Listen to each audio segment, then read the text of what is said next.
नमो बुद्धाय दोस्तों। क्या आप जानते हैं आजादी की लड़ाई में शामिल एक पूरी रेजिमेंट को इतिहास के पन्नों से मिटा दिया गया।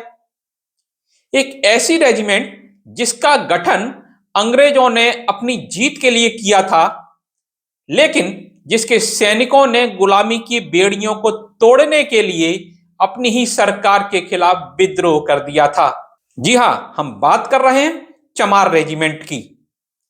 1943 के वो निर्णायक पल जब इन बहादुर सैनिकों ने अंग्रेजों का हुक्म मानने से इनकार कर दिया और एक ऐसी क्रांति की चिंगारी जलाई जिसकी कीमत उन्हें इतिहास से मिटाए जाने के रूप में चुकानी पड़ी। उन्होंने अंग्रेजों के लिए नहीं बल्कि अपने सम्मान और देश की आजादी के लिए लड़ाई लड़ी और उनकी इस लड़ाई को, इनके योगदान को भुला दिया गया। आज अवर प्राइड हमारा गौरव पर हम आपको सुनाएंगे शौर्य, बलिदान और पहचान की वो अनकही दास्तान जिसे सदियों से दबाया गया। इस गौरवशाली और दर्दनाक इतिहास का हर पल जानने के लिए हमारे साथ बने रहें। दोस्तों, भारत की सबसे बड़ी, सबसे मेहनती, सबसे ईमानदार और सबसे साहसी जाति चमार है। अंग्रेज सरकार ने इस जाति के इन्हीं गुणों को देखते हुए इस जाति के नाम पर चमार रेजिमेंट की स्थापना की। द्वितीय विश्व युद्ध के दौरान चमार रेजिमेंट का गठन हुआ और वो 1942 में हुआ था। सेकंड पंजाब रेजिमेंट की 27वीं बटालियन को भी 1 मार्च 1943 को चमार रेजिमेंट में तब्दील कर दिया गया था।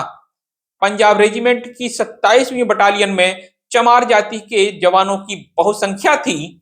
चमार रेजिमेंट के बारे में अब तक बहुत ही संक्षिप्त और धुंधली जानकारी उपलब्ध थी, लेकिन चमार रेजिमेंट के जीवित बचे 3 सैनिकों हवलदार चुन्नीलाल, रेजिमेंटल दफेदार मेजर जोगीराम और दफेदार धर्म सिंह जी के हवाले से तथा उनके पास उपलब्ध दस्तावेजों के आधार पर चमार रेजिमेंट की धुंधली तस्वीर काफी कुछ स्पष्ट हो पाई है। जोगीराम जी के अनुसार चमार रेजिमेंट का गठन जब सन 1942 में हुआ था, तब चमार जाति के लोगों को ही इसमें भर्ती किया गया था। उनके अनुसार उनके साथ जितने भी जवान भर्ती हुए वे सभी चमार जाति के ही थे तथा सबकी एक साथ ही ट्रेनिंग हुई थी। चमार रेजिमेंट आज इतिहास बनकर रह गई है। दूसरे विश्व युद्ध के अमर शहीदों की रंगून, कोहिमा, इम्फाल, कराची और टोक्यान में बनी समाधियों में से पूरे 42 अमर शहीद चमार रेजिमेंट के उपलब्ध हो पाए हैं। इनमें से रंगून मेमोरियल पर 23, टोक्यान मेमोरियल पर 13, दिल्ली, कराची, इम्फाल, कोहिमा, इन सभी मेमोरियलों पर 2-2 शहीदों का जिक्र है। बड़े दुख के साथ सूचित करना पड़ता है कि हमारे आसपास बहुत से ऐसे बुजुर्ग थे जो चमार रेजिमेंट में थे। हमने उनका महत्व को नहीं समझा, उन्हें बस फौज से रिटायर कहकर नकार दिया। उनके दस्तावेजों को उनके बच्चों ने गुम कर दिया। वे एक एक करके चल बसे और इस तरह से हमारा इतिहास दफन हो गया। हमारी उदासीनता का एक उदाहरण है कि चमार रेजिमेंट के अमर शहीद ऊधम सिंह, इनको मेंशन इन डिस्पैचेज सम्मान भी मिला था। ये पंजाब के होशियारपुर जिले के कटोली गांव के निवासी थे। चमार रेजिमेंट की 1st बटालियन के जवानों के बारे में प्रामाणिक जानकारी देने वाला सबसे मूल्यवान खजाना चमार रेजिमेंट बचे तीसरे सैनिक हवलदार चुन्नीलाल जी के पास डायरी मिली। दूसरे विश्व युद्ध की चमार रेजिमेंट की ये सरकारी डायरी है। उस डायरी में पूरे 60 सैनिकों का जिक्र उपलब्ध है। उस डायरी में इन जवानों के नाम, सर्विस नंबर और बेनेट नंबर तक दर्ज हैं। इस बीच में दोस्तों मैं बताता चलूं कि जानकारी हमने कहां से ली है, और ये जानकारी हमने ली है चमार रेजिमेंट और उसके बहादुर सैनिकों के विद्रोह की कहानी उन्हीं की जुबानी, और इसके लेखक हैं डॉक्टर सतनाम सिंह, और ये सम्मत प्रकाशन की पुस्तक है। आप इसे वहां से डायरेक्ट भी खरीद सकते हैं और अमेजोन से भी खरीद सकते हैं। तो दोस्तों आगे बढ़ते हैं। लोगो किसी भी संस्था या कंपनी आदि का प्रतीक चिन्ह होता है। यह संबंधित संस्था के स्वरूप, उसकी दशा, दिशा और उद्देश्यों का दर्पण होता है। चमार रेजिमेंट के लोगों में एक सांड दिखाया गया है।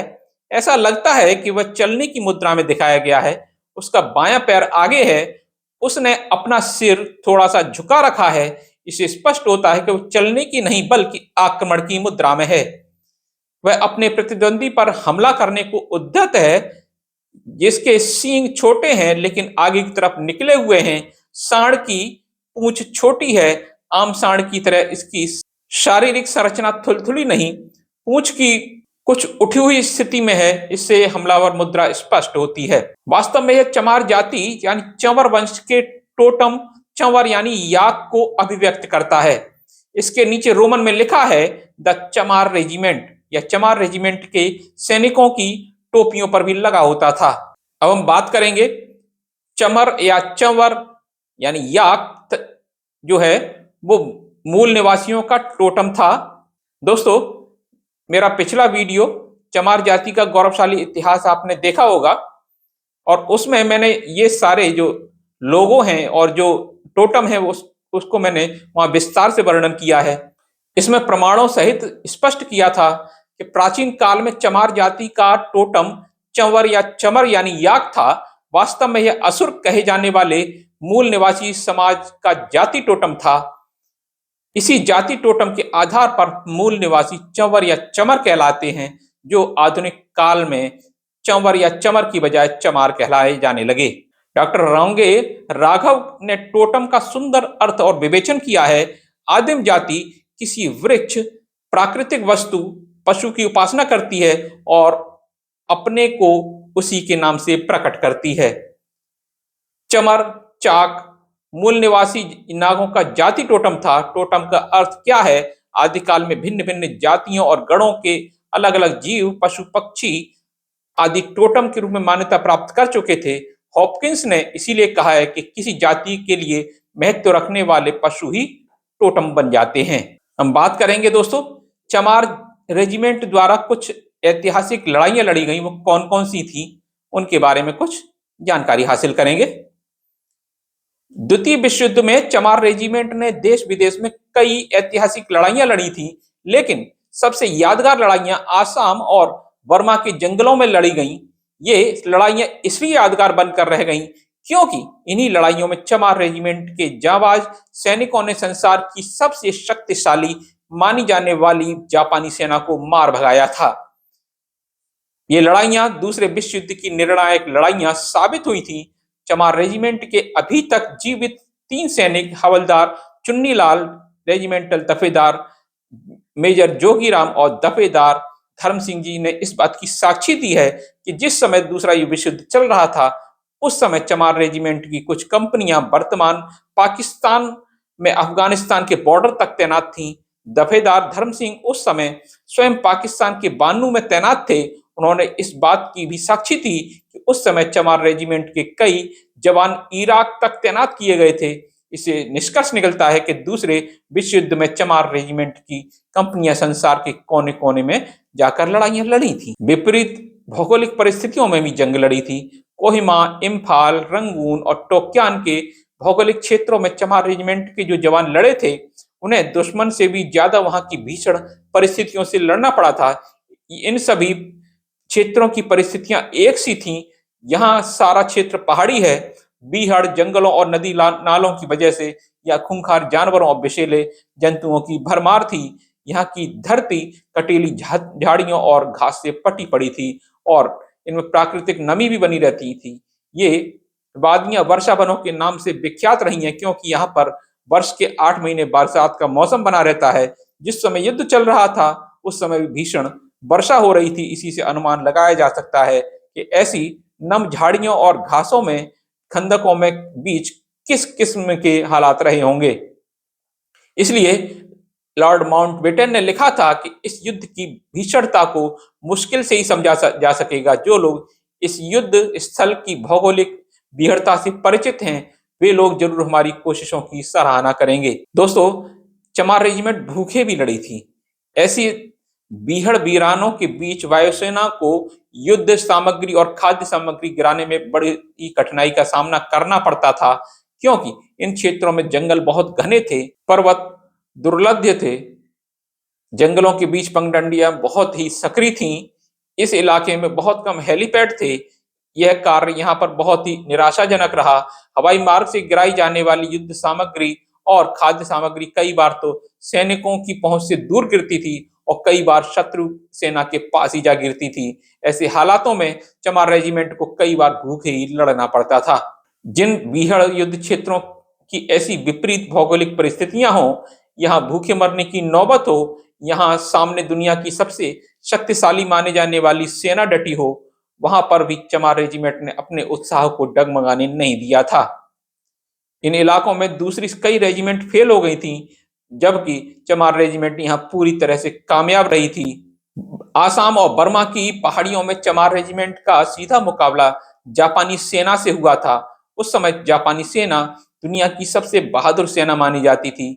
सन 1944 में जापान की सेना इन क्षेत्रों में लेफ्टिनेंट जनरल रेनिया मुतागाची के नेतृत्व में लड़ी थी। उस इलाके में जापानी सेना ने अपने ऑपरेशन का स्लोगन रखा था, यूगो। इसके अंतर्गत उसकी 3 जापानी डिवीजनें 15वीं, 31वीं और 33वीं तैनात की गई थी। जापानी सेना कितनी विशाल थी, इसका अनुमान इस बात से लगाया जा सकता है कि अकेले कोहिमा में ही उसने अपनी सेना के 12,000 जवान लगा रखे थे। उन्होंने दो दो स्थानों को मिलाने वाले लगभग वहां के सभी सेतु रास्ते तहस नहस कर डाले थे। कोहिमा की लड़ाई की बात करेंगे। आसाम की नागा पहाड़ियों के मध्य में स्थित कोहिमा का वह क्षेत्र जहां दूसरे विश्व युद्ध में चमार रेजिमेंट का जापान की सेना से मुकाबला हुआ था, यह इलाका समुद्र तल से 5,000 फुट की ऊंचाई पर उपस्थित है। यह वही इलाका है जहां दूसरे विश्व युद्ध की सबसे भयंकर लड़ाइयों में से एक लड़ाई लड़ी गई। यह भीषण युद्ध अप्रैल से जून 1944 तक चला था। एक आधिकारिक दस्तावेज में बताया गया है कि जापान की सेना नहीं जानती थी कि 1944 में उसने कोहिमा में जिस युद्ध का आगाज किया था, उससे निपटने के लिए ब्रिटिश सत्ता द्वारा 1942 में ही कुछ भारतीय रेजिमेंटों को स्थापित और प्रशिक्षित किया गया था। इतिहास गवाह है, चमार रेजिमेंट की स्थापना सन 1942 में ही हुई थी और उसका युद्ध विषयक प्रशिक्षण भी इसी वर्ष हुआ था।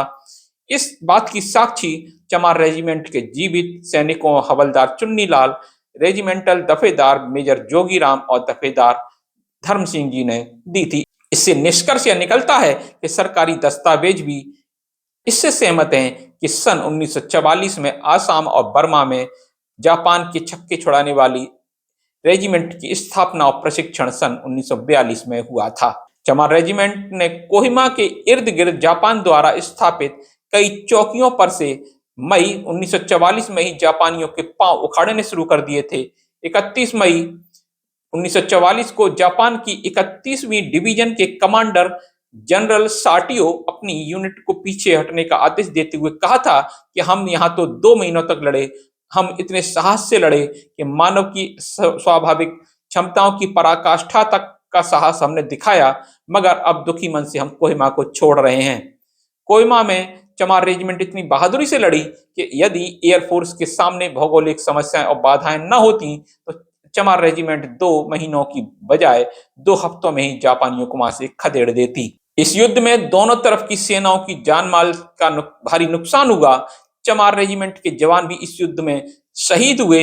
इन शहीदों की समाधियां कोहिमा वार मेमोरियल में बनी हुई हैं और उन समाधियों पर बड़ा ही मार्मिक स्लोगन लिखा हुआ है, जब आप घर लौटो तो उन्हें हमारे बारे में बताना और कहना कि हमने तुम्हारे कल के लिए अपना आज कुर्बान कर दिया। मांडला की लड़ाई के बारे में बात करेंगे। चमार रेजिमेंट की 1st बटालियन के जीवित बचे सैनिक हवलदार चुन्नीलाल जी ने साक्षात्कार में बताया कि चमार रेजिमेंट की मांडला किला की पहाड़ी का रोमांचक वृतांत सुनाया। यह भयंकर लड़ाई मार्च 1945 में लड़ी गई। मांडला का किला एक विशाल पहाड़ी पर स्थित है। यह किला चारों तरफ से घने जंगलों, गहरी घाटियों, नदी नालों, खंदकों के बीच स्थित है। सामरिक दृष्टिकोण से बहुत ही महत्वपूर्ण स्थान था। इस किले को जापान की सेना ने अपने कब्जे में ले रखा था। इस कब्जे की वजह से स्थानीय इलाके में जापानी सेना की पकड़ बेहद मजबूत हो गई थी। जापानी सेना को यहां से खदेड़ने का जिम्मा चमार रेजिमेंट को सौंपा गया था। इस पहाड़ी की तरफ बढ़ना खतरे से खाली नहीं था। किला बना ही ऐसे स्थान पर था कि शत्रु सेना वहां से पूरे इलाके पर आसानी से नजर रख सकती थी। जापान के सैनिक दूरबीनों से पूरे इलाके पर नजर रखे हुए थे। शत्रु ऊंचाई पर था, इसलिए बेहतर स्थिति में था। ऊपर से इतनी गोलीबारी हो रही थी कि चमार रेजिमेंट के जवानों को कवर लेकर भी आगे बढ़ना मुश्किल हो रहा था। ऐसे में शत्रु तक पहुंचने के लिए रात का समय चुना गया। अंधेरे का फायदा उठाते हुए चमार रेजिमेंट आगे बढ़ चली। उधर जापान की सेना भी चौकन्नी थी। किले के चारों ओर उसने तोपें स्थापित कर ली थी। किला मानो पुराने राजसी दौर में लौट आया था। अंधेरे का लाभ उठाकर चमार रेजिमेंट आगे बढ़ रही थी। जैसे ही ऊपर बैठी जापानी सेना को आहट मिली, उसने तोपों से गोले बरसाने शुरू कर दिए। पूरी घाटी बमों की आवाज से दहल उठी। जब एक बम गिरता तो उसकी आवाज सामने पहाड़ियों से टकराकर कितनी देर तक गूंज जाती। चमार रेजिमेंट के जवान यहां भी वहीं सिमट कर रह गए। हर किसी ने आड़ ले रखी थी। वे अपनी अपनी सुरक्षित आड़ों के बीच में छुपे हुए थे। वे चारों ओर हवा में फैली बारूद की महक महसूस कर रहे थे। बमबारी थी कि रुकने का नाम नहीं ले रही थी। तभी एक अनहोनी हुई कि चमार रेजिमेंट का सिग्नलर था सिपाही पृथ्वी। वह रेजिमेंट के आगे तैनात था। बम का एक टुकड़ा उसके शरीर के आर पार हो गया। वह बुरी तरह घायल हो गया था। उसकी खाकी वर्दी उसके लहू से लाल हो गई थी। हवलदार चुन्नीलाल ने भीगी आंखों से उसका वृत्तांत बताया। पृथ्वी ने चुन्नीलाल जी से अंतिम शब्द ये कहे थे, घर जाकर कहना मैं डरा नहीं था। मांडला किला की पहाड़ी लड़ाई में चमार रेजिमेंट की ओर से कई जवान शहीद हुए। ये लड़ाई बहुत ही भयंकर लड़ाई थी।